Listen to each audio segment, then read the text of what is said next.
Claremont County man headed to prison more than a year after he shot and killed a local tattoo artist. Michael Guilfoyle Jr. pleaded guilty last month to aggravated murder and was sentenced just a few hours ago. WLWT News 5's Karen Johnson is live in Batavia to show us what happened inside the courtroom. Hi, Karen. Yeah, good evening, Ashley. As most sentencing hearings are, this one was extremely emotional. Loved ones on both sides stood before the judge. They all spoke before the judge sentenced Guilfoyle to 38 years to life in prison. From Marine veteran to convicted murderer, Michael Guilfoyle Jr. stood up in court today and said, "I'm sorry." I take full responsibility for my actions.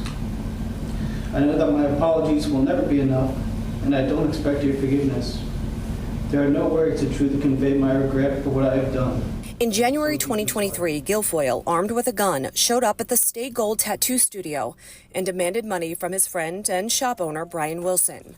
Guilfoyle ended up shooting Wilson multiple times outside the Claremont County business. I dropped to the floor as tears streamed down my face. I remember asking myself, how am I supposed to be the one that tells my brothers that their father is never coming home? Today, Wilson's daughters and wife asked not to have their faces recorded while they spoke through tears, calling Wilson a loving husband, dedicated father, and also a Marine.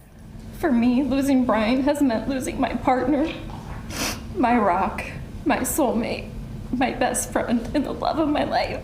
His mother, so emotional, she asked another family member to read her statement. The defendant is a parent's worst nightmare, the worst human any child should have or call father, a disgrace to society and to our country, and should not be considered a Marine and doesn't deserve the title of a veteran. Guilfoyle's family, meanwhile, says he had been traumatized by what happened to him as a combat veteran serving in Afghanistan, and says PTSD took control. To my son, my love is unconditional. And again, the judge sentenced Guilfoyle to life in prison with the possibility of parole after 38 years. And that was an agreed upon sentence after he took a plea deal and pleaded guilty to aggravated murder and aggravated burglary last month.